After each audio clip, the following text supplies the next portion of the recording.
सुबह को मेरा जय मसीह की। I want to wish all my viewers a very happy new year 2025। आप सबों को मैं नए साल की मुबारक देती हूँ 2025 की। परमेश्वर हमारे साथ बहुत उसने सुरक्षित रखा 2024 में, और 2025 में हम प्रवेश कर चुके हैं। इसलिए हमारा ये हक बनता है कि हम परमेश्वर का धन्यवाद करें इस नए साल में और उसकी महिमा स्तुति करते चले जाए। और जब हम नए साल में प्रवेश करते हैं, हम कई चीजों के बारे में सोचते हैं। We all have entered New Year 2025 very happily, rejoicing, and then God has been very gracious to us in 2024, and we are now on the threshold of 2025, and God has been very gracious, kind, and considerate, and giving His grace upon each one of us. And we need to be thankful to Him for every little thing that He does. Let's pray. Our Father in heaven, we are so privileged that we've entered in 2025 with praising your name, bringing honor and glory to your name. Help us to keep on praising you every moment of our life so that we will have a privilege to go home with thee. I want to pray for all my viewers of a YouTube channel and help them to rejoice also. We know we had ups and downs in 2024, but you were gracious to bring us out of all our calamities. Now we have entered in 2025. Bless us for the rest of the year. Forgive us our sins and shortcomings. Fill me with your Holy Spirit so that what I speak to praise your name, it may be able to be a blessing to my viewers and my audience. Bless each one of us and their families, and the sick ones, restore them back to normal health. This is my prayer for today. For I ask these few blessings in Jesus' name. Amen. आज क्योंकि हम नए साल में प्रवेश कर रहे हैं और कर चुके हैं, तो हमें ये देखना है कि हम अपना जीवन नए साल में किस तरीके से हमें बिताना है। यहाँ पे जो है, आज का जो मैंने टॉपिक ले रखा है वो है एटीट्यूड मैटर्स। ओके, हमारा चाल चलन, हमारा व्यवहार वो बहुत मायने रखता है। और ये मैंने आज का जो अपना संदेश है वो याकूब की पुस्तक से लिया है। The topic that I have chosen is attitude matters. Each one of us have a different kind of attitude. Sometimes we have a very happy attitude, jolly attitude, rejoicing all the time. But the other times our moods are not good and we tend to go into a negative attitude. And therefore, it is very essential that we think about how our attitude is going to be in the year 2025. हमारा behaviour, हमारा चाल चलन, हमारी बातचीत, ये जब हमने 2025 में प्रवेश कर चुके हैं, ये बहुत हमारे लिए जरूरी है कि हम अपना व्यवहार मसीह के भक्त होने के नाते उसके नक्शे कदम पे चलने के लिए हमें उसके रास्ते पे चलना होगा। यहाँ पे लिखा हुआ है याकूब उसका 4 अध्याय 6 आयत, वह तो और भी अनुग्रह देता है। इस कारण ये लिखा है, परमेश्वर अभिमानियों से विरोध करता है पर नम्रों पर अनुग्रह करता है। God is opposed to the proud but gives grace to the humble. इसका मतलब यह है कि हमें अपने आप को हलीम बनाना है, नम्र बनाना है, क्योंकि परमेश्वर घमंडियों को पसंद नहीं करता। God does not give his grace to the people who are proud, who has a negative attitude. And His grace is only for the people who make themselves humble. जो लोग अपने आप को हलीम और नम्र बनाता है, परमेश्वर का अनुग्रह उन पर रहता है। इसलिए अभिमानियों से परमेश्वर उन्हें पसंद नहीं करता है। So the first thing that we need to know is we should make ourselves humble in the sight of God. There are some points, some steps that I would like to say as I go on with my topic this evening. The first thing that we need to do is entering into the new year is take a knee. घुटनों पे आइए. If pride is the first sin, then humility is the first virtue. Okay, years ago I learned the first rule of spiritual life. He is God and we are not. ये हम कह रहे हैं, अगर अभिमान पहला पाप है तो विनम्रता पहला गुण है। सालों पहले मैंने आध्यात्मिक जीवन का पहला नियम सीखा, वह ईश्वर है, हम नहीं है। हमें हमेशा याद रखना है कि हम यीशु के बनाए हुए पात्र हैं। उसने हमें रचा है, उसने हमें अपनी शक्ल में बनाया है। इसलिए परमेश्वर के द्वारा घमंड जो है पहला पाप है और विनम्रता जो है पहला गुण है। If we are proud, Lucifer was proud, therefore he had to come down. He was dropped along with 1/3 of his angels in heaven because of his pride. He was not at all humble. God gave him time to be humble, but he was not at all humble. His first sin was the pride. He did not have humbleness, and therefore he had to fall down. In order to be humble, we need to go on our knees. हमें अपने घुटनों पे आना है अगर हमें हलीमियत चाहिए। हम सभी के पास स्वतंत्र इच्छा है, लेकिन परमेश्वर की इच्छा के प्रति समर्पित होने के लिए विनम्र हृदय की आवश्यकता होती है। We all have free will. हमारे पास अपनी इच्छा है, but it takes a humble heart to submit to God's will. लेकिन हम कहते हैं परमेश्वर तेरी इच्छा हो, हमारी इच्छा नहीं। ये हम प्रभु की प्रार्थना में सीखते हैं। We learn in Lord's will, God let your will be done and not my will. और हमें, क्योंकि हम विनम्र हैं, तभी हम परमेश्वर की इच्छा पूरी कर सकते हैं। If we are not humble and we go according to our own will, then God is not, we cannot do God's will. We can only do one, either the will that I want to do on my own or to do God's will. Now we need to do God's will. हमें परमेश्वर की इच्छा का पालन करना है, अपनी इच्छा का नहीं। हमारी इच्छा परमेश्वर की इच्छा के ऊपर हावी नहीं होनी चाहिए, तभी हमारे अंदर विनम्रता आएगी। Then only we will be happy. The first step in entering into New Year is take a knee. घुटनों पर आइए और विनम्र बनिए। दूसरा स्टेप है fight back, resist the devil and he will flee from you. शैतान का सामना करो और वो आपके सामने से भाग जाएगा। If we submit to God, we may be sure that when we resist the devil, he will flee from us.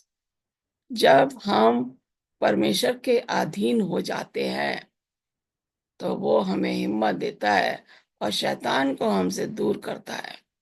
We have no power in ourselves against the devil, but he has no power to use against us when we fight with God's power. By ourselves, we can't win. With God's help, we can't lose. James 4 अध्याय 7वीं आयत। इसलिए परमेश्वर के अधीन हो जाओ और शैतान का सामना करो तो वह तुम्हारे पास से भाग निकलेगा। परमेश्वर कहता है शैतान का सामना करो, fight against the devil, resist the devil and he will flee from you. अगर हम परमेश्वर के अधीन हो जाए तो परमेश्वर के अधीन होने का मतलब है पूरी तरीके से परमेश्वर के होके रहे, तो हम निश्चिंत हो सकते हैं कि जब हम शैतान का विरोध करेंगे तो वह हमसे दूर भाग जाएगा। शैतान के विरोध हमारे पास कोई शक्ति नहीं, लेकिन जब हम परमेश्वर की शक्ति से लड़ते हैं तो उसके पास हमारे विरुद्ध इस्तेमाल करने के लिए कोई शक्ति नहीं होती। अकेले हम जीत नहीं सकते, परमेश्वर की मदद से हम हार नहीं सकते। हम कहते हैं यहाँ पे कि जब हम परमेश्वर की शक्ति से लड़ते हैं तो उसके पास हमारे विरुद्ध इस्तेमाल करने के लिए कोई शक्ति नहीं होती। हम देखते हैं डेबोरा, उसे जब बोला गया कि आ, उसको बैटल में जाना, युद्ध लड़ना है, तो उसने जो इजरायलियों का जो सेनापति था उसको बोला 10,000 सैनिकों के साथ मैदान में उतरो और परमेश्वर इन लोगों को हमारे विरुद्ध, हमारे लिए हरा देगा। वो कहता है जब तक तू मेरे साथ नहीं जाएगी मैं नहीं जाऊंगा। एक सेनापति होके इजरायलियों का वो कह रहा है जब तक तू मेरे साथ नहीं जाएगा मैं नहीं जाऊंगी। और हम देखते हैं कि डेबोरा ने कहा अच्छा ठीक है मैं जाऊंगी तेरे साथ युद्ध में, मैदान में जाऊंगी, लेकिन ये जो जीत होगी ये तेरे नाम नहीं होगी। इस जीत का श्रेय किसी स्त्री को मिलेगा। हम देखते हैं कि जब हम परमेश्वर के नाम से जाते हैं परमेश्वर हमें जीत देता है। When we do God's will, God gives us the victory. I remember Deborah in the book Judges, where she was working for God as a prophetess. She was asked to give the message to the commander-in-chief of the Israelite to take 10,000 army and fight against the enemies. He said, unless you go with me, I will not go with you. And Deborah said, okay, I will go with you. But the battle that you're going to win, you will not get the credit. The credit will be given to a woman. It was not Deborah, another woman who was able to kill the enemy. So we see here, when we go in the name of God, God is giving us the victory. परमेश्वर हमें जीत दे रहा है जब हम परमेश्वर के साथ चलते हैं, और हमें शैतान फिर हरा नहीं सकता। तीसरा पॉइंट है draw near to God and he will draw near to you. जब हम परमेश्वर के निकट आते हैं तो वो भी हमारे निकट आएगा। हमें उसके पास जाने की जरूरत है। हम देखते हैं अगर प्रभु आपसे दूर महसूस करते हैं तो कौन चला गया, वह कभी प्रभु नहीं होता। हम उनकी उपस्थिति को जान सकते हैं और उनकी खुशी महसूस कर सकते हैं यदि हम वास्तव में ऐसा चाहते हैं। यदि आप उनके निकट आते हैं तो वो आपके निकट आएंगे। Okay, if God feels far away from you, who moved? It's never the Lord. We may know his presence and feel his pleasure if we truly want it. He will draw near to you if you draw near to him. हम देखते हैं कि परमेश्वर के पास हम जाएं। हम देखते हैं कि हमें परमेश्वर के पास जाने की जरूरत है। और मूसा भेड़ें चरा रहा था और वो परमेश्वर के पास गया। परमेश्वर ने उसे बोला जहां तू खड़ा है ये परमेश्वर का स्थान है, अपनी चप्पलें उतार दे। और हम देखते हैं किस तरीके से मूसा को परमेश्वर ने चुना, एक इजरायलियों का लीडर। बहुत जरूरी है कि हम परमेश्वर से दूर नहीं जा सकते। मूसा परमेश्वर के साथ था, परमेश्वर ने उसे चुना, और इसलिए he was able to bring the Israelites out of the land of Egypt. It was because Moses went near to God, and God chose him as a leader of the Israelite. And we need to go near to God. If we go near to God, God will draw himself near to us. जब हम परमेश्वर के निकट जाएंगे तो वो भी हमारे पास आएगा। अगर हम परमेश्वर से दूर भागेंगे वो भी हमसे दूर रहेगा। हम देखते हैं कि whenever we go near to God, he is very close to us. But if we go away from him, he will not come to you. You have to go to him. realizing that what God has done for me.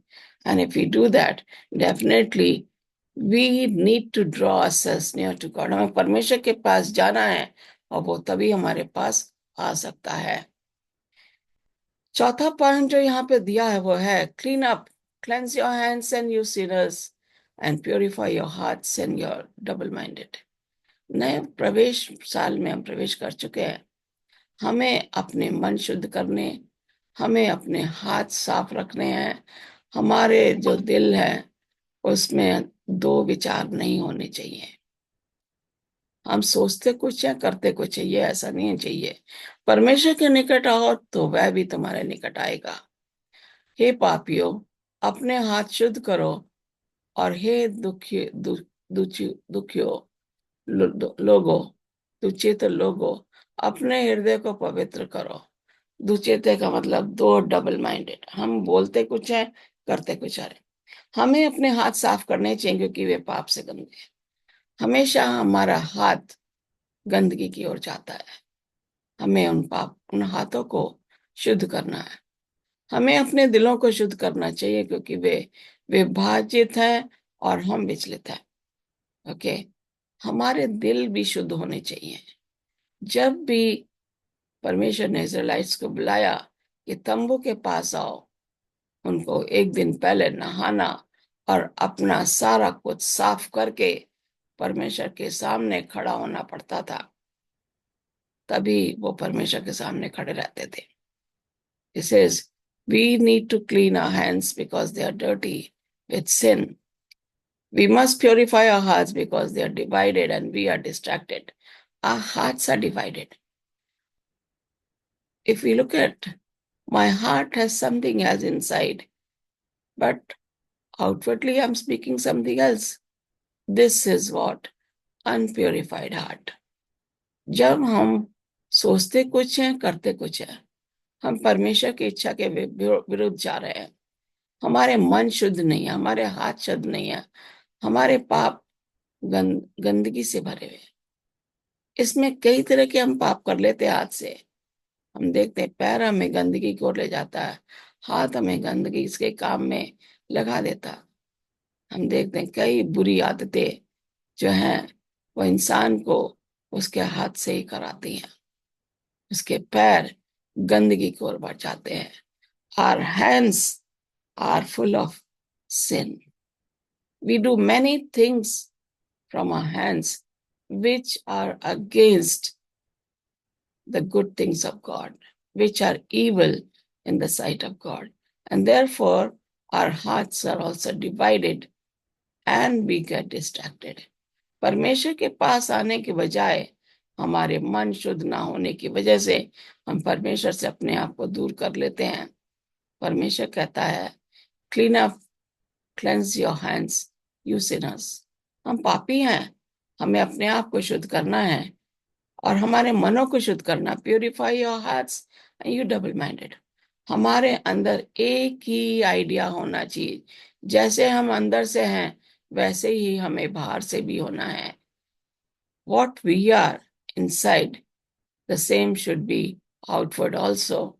परमेश्वर के निकट आने के लिए हमारे मनों को शुद्ध होना जरूरी है, हमारे हाथों को शुद्ध होना जरूरी है. In order to draw ourselves close to God, we need to cleanse our hands, our hearts, our mind, our thoughts have to be pure so that we can be near to God. When we look at here, these are some of the things we need to be doing as we begin our new year this from today onward. Point 5 says, get serious, be wretched, and mourn and weep. Let your laughter be turned to mourning and your joy to gloom. याकूब 4:9 में कह रहा है, दुखी हो और शोक करो, रो, तुम्हारी हंसी शोक में, तुम्हारा आनंद उदासी में बदल जाए. क्योंकि अभी हमारे पास शैतान इतनी चालें चलता है कि वो हमारे मनों में, हमारे जीवन में दुख लेकर आता है. हम सोचते हैं कि ये खुशी जो है बहुत अच्छी है, लेकिन ये कह रहा है दुखी हो. परमेश्वर के राज्य के लिए दुखी हो कि वो हम उस राज्य के लिए वो करें। दुनियावी बातों के लिए हमें शोक मनाना है, हमें दुनियावी बातों में नहीं जाना है। हमें लोग जो बुराई की ओर बढ़ जा रहे हैं, हमें प्रार्थना में लगना है। We need to be mourning for the people who are groping in darkness, for the people who are turned away, their mind, their heart away from God. We should be mourning for them and praying for them, thinking that what we need to be doing. Our joy should turn into gloom. Our laughter should turn into mourning and be wretched and mourn and weep. हम दरिद्रता में रह के परमेश्वर को खोज सकते हैं. But if we are not wretched, we will not realize how sinful we are. And therefore it says, your joy should turn to gloom, because we are all waiting for the day when Jesus is going to come and take us to heaven. हम उस दिन की तैयारी में हैं. इसलिए अब जब शैतान हमें तंग कर रहा है, हमें दुखी मन से हमें परमेश्वर को खोजना है. हमारी खुशी जो दुख में बदल जाती है, हमें विश्वास में आगे बढ़ना है, तभी हम परमेश्वर की खोज कर सकते हैं. इसलिए हमें सीरियसली दुनियावी चीजों से अपने आप को दूर हटा के परमेश्वर की ओर ले जाना. We need to turn ourselves straight to God. We don't have to do anything better. So when we look at here, what God wants us to do, when we look here,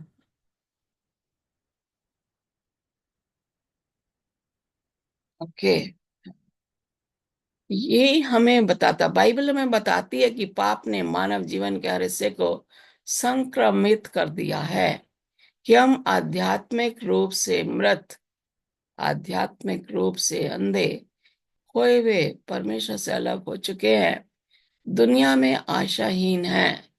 Bible इस गंभीर सत्य को प्रकट करती है कि सभी ने पाप किया है. रोमियो 3:23. हम सभी लक्ष्य से चूक गए हैं. पूरी मानव जाति खोई हुई, टूटी हुई, मृत, अंधी, परमेश्वर की सच्चाई के प्रति बहरी, निरंतर विद्रोह की स्थिति में है और परमेश्वर से इतनी अलग है कि हम उसके क्रोध के अधीन हैं और नरक में अनंत दंड के लिए बाध्य हैं. The Bible clearly tells us that sin has infected every part of human life. हमारे मनों को पाप ने भर रखा है. हम पाप की ओर जा रहे हैं. That we are spiritually dead. आत्मिक तौर पे हम मरे हुए हैं.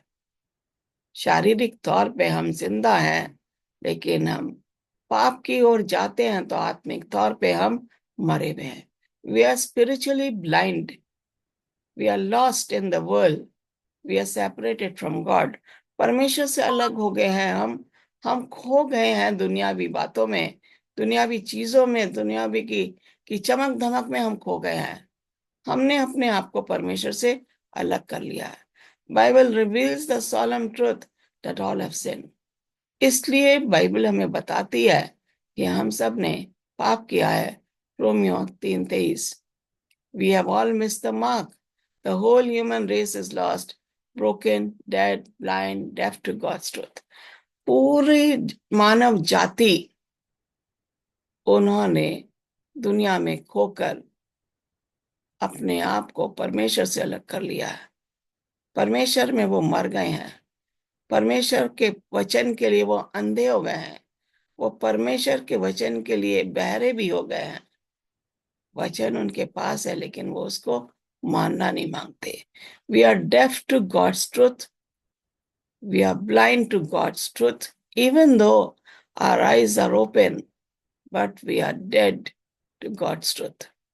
In a state of perpetual rebellion and so separated from God, हमने अपने आप को परमेश्वर के विरोध में परमेश्वर से अलग कर लिया.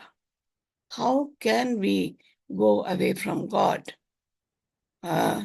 If we look at Abraham and Lot came out of Ur at the same time. लूत और अब्राहम दोनों एक साथ उर से बाहर आए। हम देखते हैं कि दोनों आत्मिक तौर पे परमेश्वर के साथ चले, लेकिन जब अब्राहम ने उसे बोला कि तू चुन, तुझे कौन सी ओर जाना है, Abraham gave him a choice. You choose. If you go to south, I will go to north. If you go to west, I will go to east. And he chooses a green pasture land. हरा भरा चीज उसने देखी और सदोम और अमोरा के पास वो बस गया। उसका जो रुख था वो दुनियावी ओर चला गया। He lost himself in the activities of the people of Sodom and Gomorrah. He got away from God. He got separated from God. Even though God brought him out of Sodom and Gomorrah, we saw that he was lost in sin. उसने अपने आप को पाप की ओर अग्रसर कर दिया। He was lost. He lost his life. Even though he was saved and brought out of Sodom and Gomorrah. We see the two men here. Abraham chose God. He did not bother which land his nephew is taking. उसने ये परवाह नहीं करी कि ये जो उसका भतीजा है कौन सी अच्छी जगह चुन रहा है।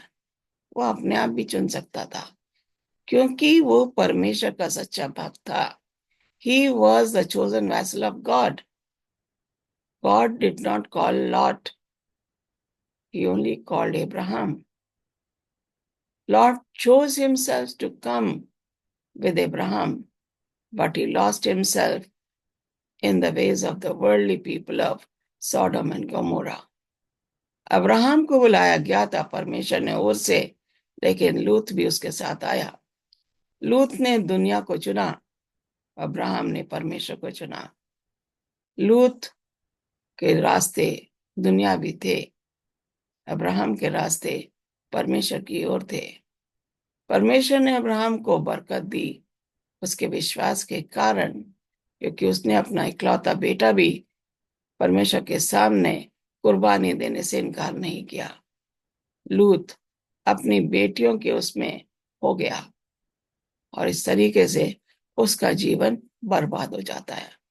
दो रिश्तेदार, एक पाप की ओर चला जाता है, एक परमेश्वर की ओर। Both of them are related.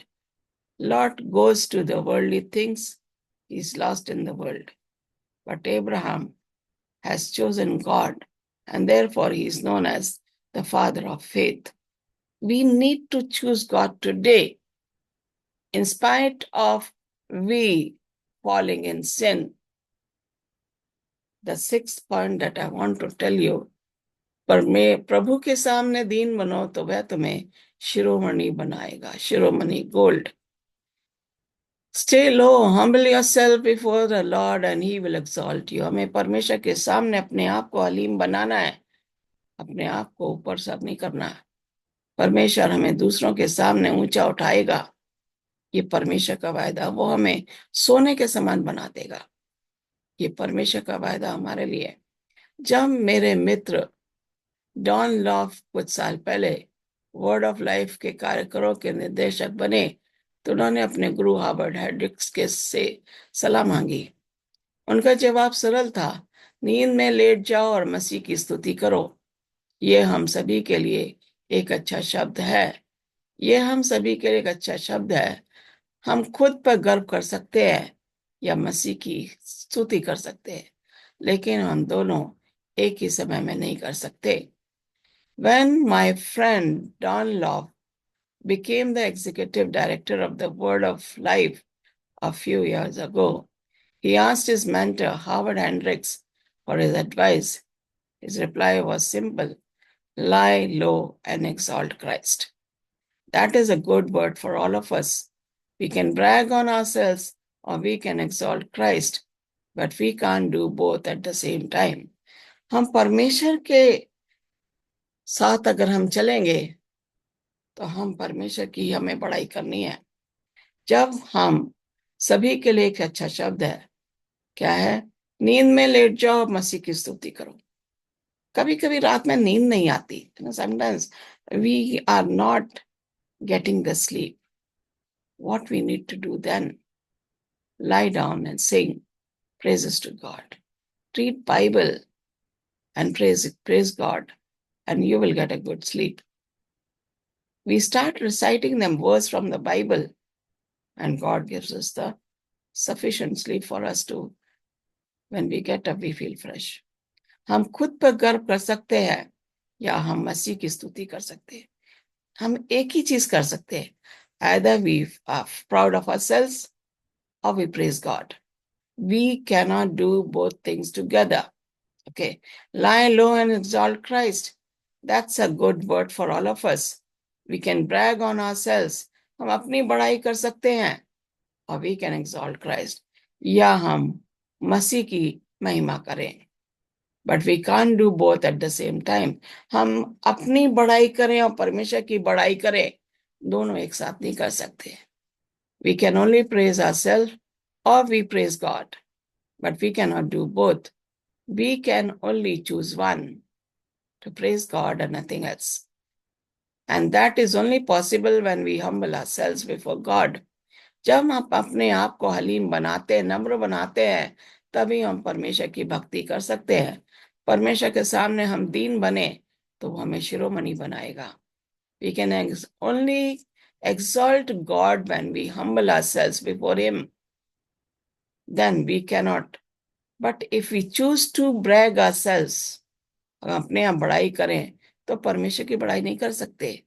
अजीजों, हमें एक ही चीज करनी है नए साल में, परमेश्वर की महिमा करनी है और अपने आप को नम्र बनाना है. यही परमेश्वर हमसे चाहता है. यही हमारा जो है उद्देश्य, यही हमारा मकसद नए साल में होना है. प्रभु के सामने दीन बनो, वह तुम्हें ऊंचा उठाएगा. याकूब 4:10.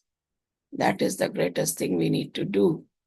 Become humble and God is going to exalt you. This is our work. What are we doing in the new year? We've entered the new year. हम नए साल में प्रवेश कर चुके हैं. क्या हम अपने घुटनों पे आ सकते हैं? क्या हम अपने आप को हलीम बना सकते हैं? क्या हम अपने आप परमेश्वर की इच्छा का पालन कर सकते हैं? ये हमारे लिए एक चुनौती भरा संदेश है, जो कि आज मैं आप लोगों को देना मांगती हूँ कि हमें ये नए साल में प्रवेश करने पे, in the new year that we have entered 2025, many, in fact, mostly, in fact, all of us living in the world, whether we belong to God or we belong to the worldly place, all of us have wished someone or the other, our loved ones, our friends, our relatives, a very happy new year. हमने आज बहुत से लोगों को नए साल की शुभकामना दी है. We have wished our loved ones a very happy new year. That means हम पूरे नए साल में 2025 में हम चाहते हैं परमेश्वर के निकट रहें. God wants us to be humble, humbling ourselves. God wants us to come on our knees. God wants us to choose to do only God's will. God wants us not to brag about ourselves. वो नहीं चाहता कि हम अपनी बड़ाई करें, वो चाहता है परमेश्वर की बड़ाई करें. यही परमेश्वर जो है हमसे चाहता है. ये नए साल में अजीजों, बहुत जरूरी है कि परमेश्वर की इच्छा का पालन करें. शैतान बहुत जोरों से काम कर रहा है. Satan is working very hard to put us in all kinds of problems. He wants to lead us away from God. Draw near to God and He will draw near to you. परमेश्वर के नजदीक और वो आपके सामने आएगा. आइए प्रार्थना करें. हे हमारे स्वर्गीय महान परमेश्वर पिता, हमने नए साल में प्रवेश किया है. ये संदेश जो तूने मेरी सहायता करी और बोलने के लिए, बनाने के लिए, मैं चाहती हूँ कि हर एक जन जब इसको सुने तो अपने घुटनों पर आए. हर एक जन जब यह संदेश सुनता है अपने आप को नम्र बनाए, अपनी इच्छा का पालन ना करे, बल्कि तेरी इच्छा का पालन करने वाला बने। हर एक जन जो इसको सुनता है वो चैनल को सब्सक्राइब करे, और वो जो है ये संदेश दूसरे लोगों तक शेयर करने वाला बने, ताकि हम लोग जब आखिरी जमाने में रह रहे हैं अपने आप को हलीम बनाने वाले बने। क्योंकि तू महान परमेश्वर है, तू हमारा बल है, तू हमारा मुक्तिदाता है, तू हमारा उद्धार करता है, और तू हमारी सहायता करता है। पवित्र आत्मा के द्वारा तू हमारी प्रार्थना को सुनता है और उनका जवाब देता है। खुदा तेरा नाम हमेशा तक बना रहे। जो बीमार है उनके लिए प्रार्थना करते हैं, जो कई तरह की बीमारियों से शारीरिक तौर पे आत्मिक तौर पे ग्रसित है, उनके लिए प्रार्थना करते खुदा, तो उनको चंगाई बख्श दे, ताकि वो तेरे नजदीक आए और तू उनकी सहायता करता जाए। हर एक जन जो इसको सुनेगा उसको नम्र बता, उनको घुटने पर आने दे, ताकि ये संदेश दूसरे लोगों तक पहुंचा सके। हमारी यही इच्छा है खुदा। हमारी इच्छा तेरी इच्छा होनी चाहिए। तेरी इच्छा का हम पालन करते जाएं और हम आगे बढ़ते चले जाएं। यही मेरी प्रार्थना। हमारे पापों को क्षमा कर, और ये प्रार्थना मैं तेरे प्यारे बेटे यीशु नासरी के नाम से मांगती हूँ। सुनो, ग्रहण कर। आमीन। परमेश्वर आपका आशीष दे, और आगे भी हम आएंगे अपना इस संदेश के साथ। गॉड